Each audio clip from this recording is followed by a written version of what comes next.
Hello, my name is Renaud Meyer, and I'm the representative of the United Nations Development Program here in Thailand. It gives me great pleasure to join you all for this 2021 Thailand Sustainability Expo. Last year, I had the pleasure of already joining you, and we had a good discussion on the Sustainable Development Goals, the status of the goals globally, and also here in Thailand. And I had given a picture where we could see that if the world was making progress towards the goal, this progress was quite uneven. A year later, we join again this expo and we take stock of where we are. And clearly, the world has changed. The world has been completely disrupted. The world is in crisis. And we have to appreciate the extent of this crisis and how it is impacting all of us. Now, COVID-19 may have taken center stage, and we talk a lot, of course, about the pandemic, the health aspects, but also the social, the economic impacts of COVID. But let's not forget that this pandemic builds on an even worse crisis, and that's the climate crisis. What is at stake? The whole planet is upside down. We see eruptions of disasters all around the world. Floods, fires, hurricanes, typhoons, earthquakes. The whole planet is shaking and disrupting even more than the pandemic, with long-lasting impacts and effects. We have seen how 2019 has been the warmest recorded year ever, the second warmest recorded year ever. So clearly things are happening, and this pandemic of COVID-19 came on top of this situation. Humans on this planet are the first victims, but at the same time, are we not also the culprits? Are we not the ones who are imposing our lifestyles on a fragile ecosystem? We know the answer to this, and it's affirmative. Who is at risk of those climate change patterns? Well, everybody is in one way or another being impacted.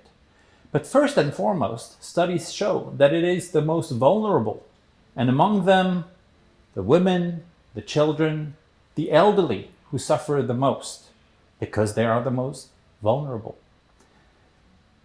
People who are having outdoors activities, who work in the fields, who spend most of their times in the outdoors, are of course the ones who are going to be first and foremost also impacted. Children, because of the fragility of their immune systems and of their whole body that are still growing and maturing, are also very much impacted. But fundamentally, it's a crisis that impacts everyone. And it impacts us not only on our health, but it impacts our economic activities. It impacts the way that biodiversity is being continuously threatened, and we see massive losses of species, both animal and plants, around the world. Our oceans are being severely impacted, with the acidity increasing, the coral reefs diminishing, and cities like Bangkok, here where we stand today, are being also very much impacted. Very recently, I was invited to discuss the question that we often hear: is Bangkok sinking? Well, clearly, Bangkok is being impacted by this, not only because of the sea level that rise, but also because the soil all eroding, and the urbanization of a place like Bangkok is putting so much weight on the city that it is slowly going down. And once again, when we look at a map of where the most affected areas of the city are impacted, and we put this in perspective at where the most vulnerable people live, there is a coincidence. There is a synergy between those two. So again, we can conclude that the most impacted by a situation like what Bangkok is going through are again the most vulnerable people. Air pollution is a topic that we talk a lot about here in Thailand with PM 2.5. If this year has been better because most industries were closed because of the pandemic, we know that the situation will come back. We estimate that 7 million people globally go with premature deaths, and children, almost 600,000 are children under 5 years old who are directly victim of air pollution. So again, another very serious fundamental problem that requires urgent action. So we see that the climate crisis is really impacting the health of individuals. And COVID-19 is just another very symptomatic, dramatic of course, but symptomatic element that came as an addition to this global crisis. It started with a small virus, we all know. Thailand was the first country outside of China with an officially recorded case in January 2019. In January 2020. And we now see, close to 2 years, how this pandemic has really dramatically impacted not only Thailand, but the whole world. We have seen poverty rise. We have seen students and children out of school, out of universities for many months. Clearly, this is going to be having a long-lasting impact. We have seen also much less investments, in productive areas. Why? Because governments have had to inject a lot of cash in social protection programs to make sure that people would still be kept afloat despite losing their sources of income, their sources of livelihoods. So significant impact of this COVID crisis. And when we go back to the Sustainable Development Goals, we know that not only is the progress being slowed down, but in some areas, in some countries, and on some of the goals, the actual situation is going backwards. We're losing ground on the progress that countries had been able to make on the Sustainable Development Goals. On top of this, we also see that when it comes to governance, which is so critical in ability of governments to manage a climate crisis, a COVID-19 pandemic, we also see serious political crises around the world, not to mention conflicts around the planet that are lasting. Right? We see in many, many countries, democratic space being reduced, tensions rising, social cohesion being challenged in many countries around the world. Here in Thailand, we know that there is a whole segment of society that is expressing on a regular basis their discontent. They are asking for more voice. They want to play a stronger role in decision making that directly affect them. So another dimension of this crisis that impacts our planet. So clearly we're showing that we have been creating this situation. We have been, without really consciously understanding what the consequences would be of our behaviors, but by simply throwing a piece of paper on the floor or adopting non-sustainable patterns of consumptions and productions, by always wanting more, by always wanting to spend time in the malls on the weekends, buying things that maybe we don't really need, that are full of plastics, wrapped and carried in plastic bags. All those things that we used to take for granted, right, have led us to the situation we are in today. So if we have created this situation, clearly we have a responsibility to also find solutions, right? And therefore we need to do much more together in order to have a better future. And it is really this rethinking that I think is very important to understand. We need now to rebalance the relationship that humans have with nature. We have to rethink how our behaviors are going to impact positively or continue to impact negatively the overall balancing of our ecosystem. How do we push this in a sustainable way? How do we transmit this to the next generation? This is what in UNDP we have called the transition to the Anthropocene.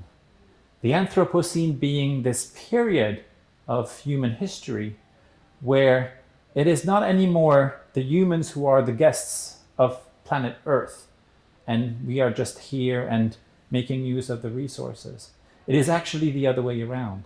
It is now planet Earth that is a victim of our overconsumption, overproduction, poor behavior.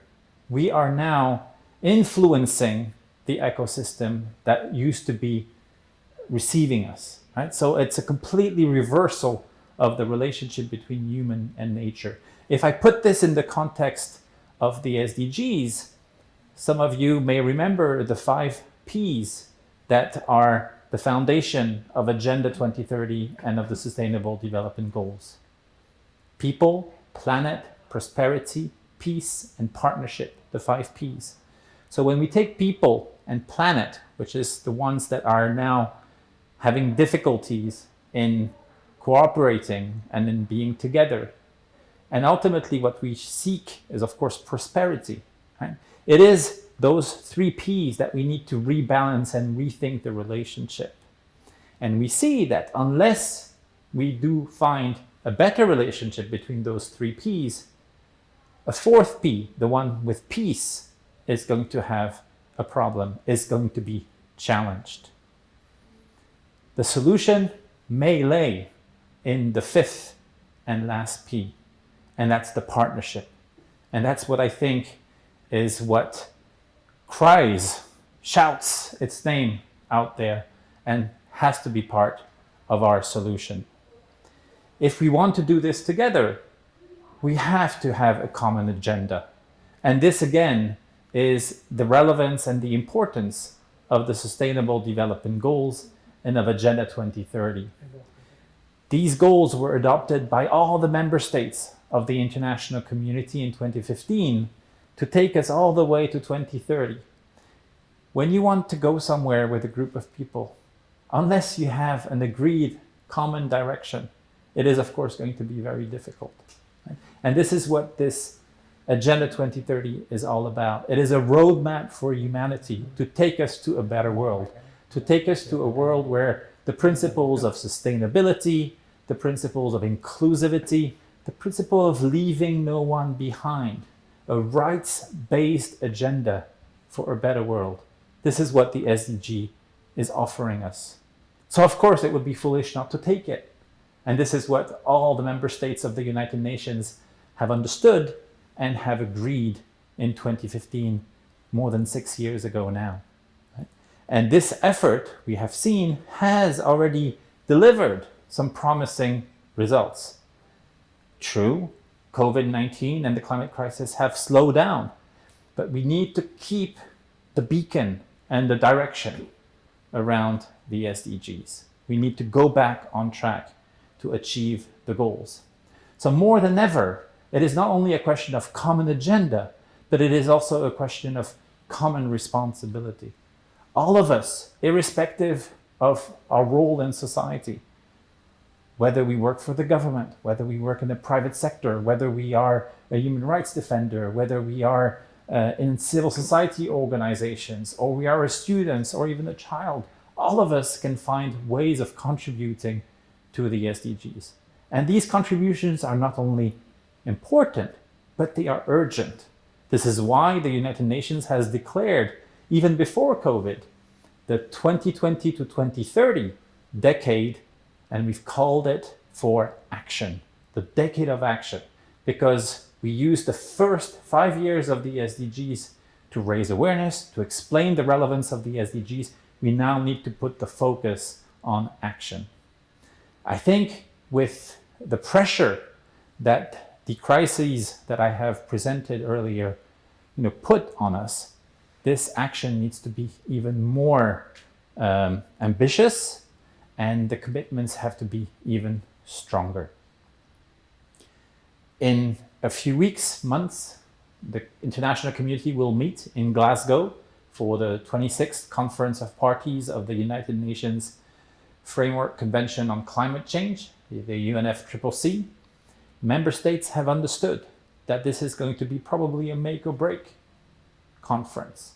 Unless countries come to Glasgow with very firm, strong, and ambitious commitment of net zero emissions by 2050, max by 2060.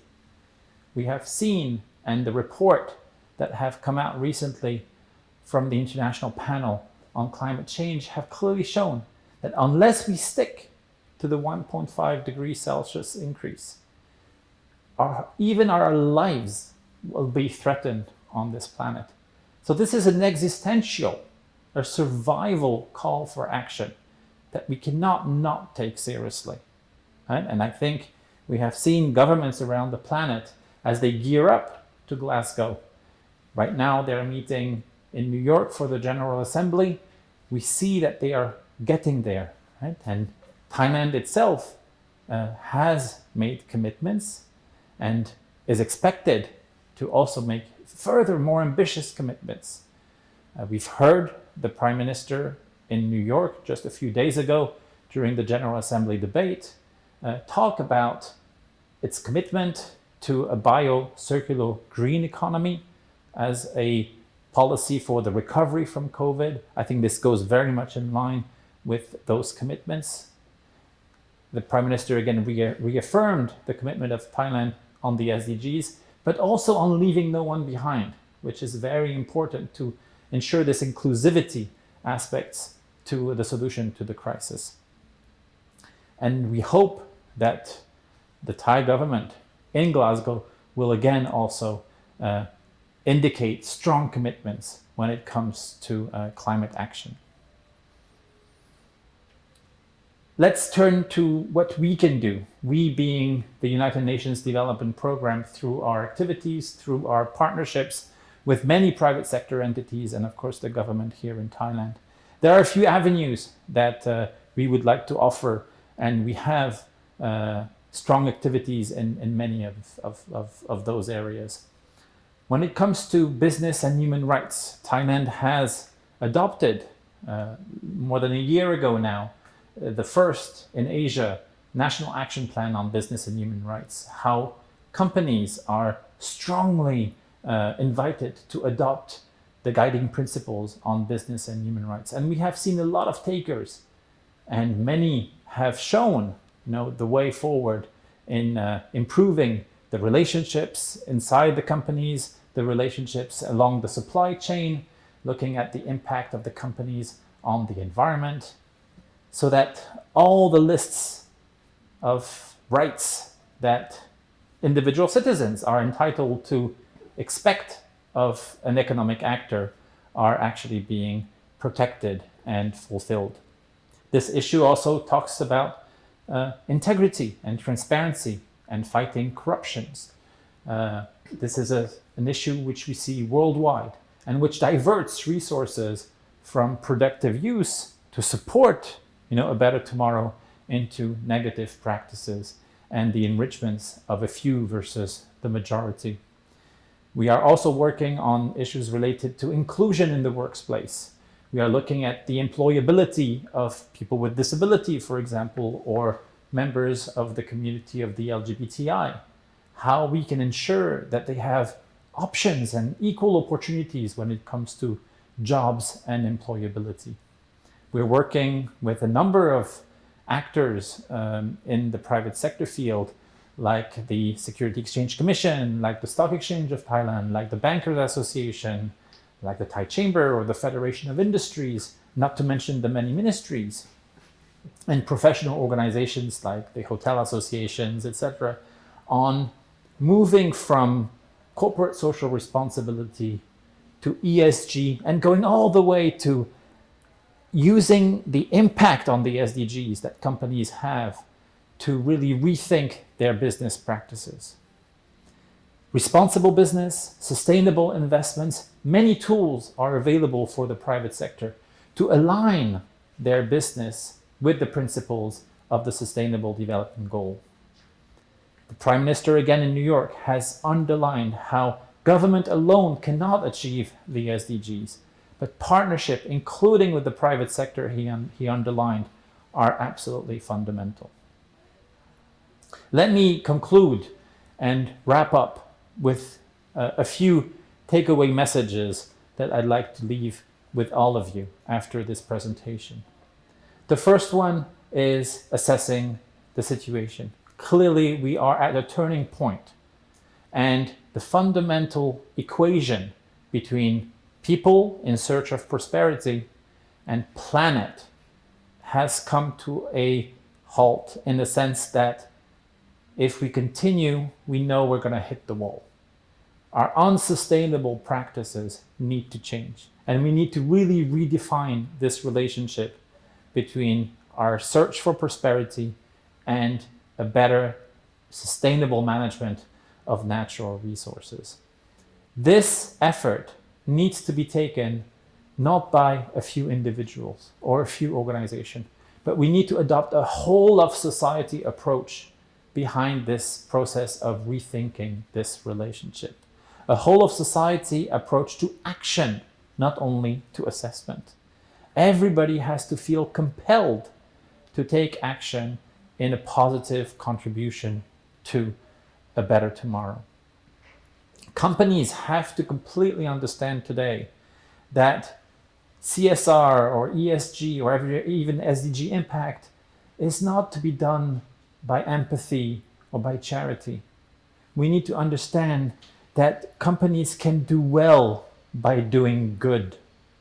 It is actually in their interest for profit making that they will align their business practices and that of their supply chains and of their customers to the principles of the Sustainable Development Goals.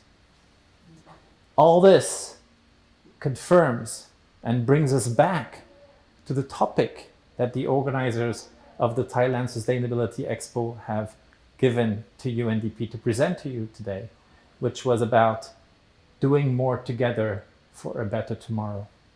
This is not an option anymore. We are at a turning point.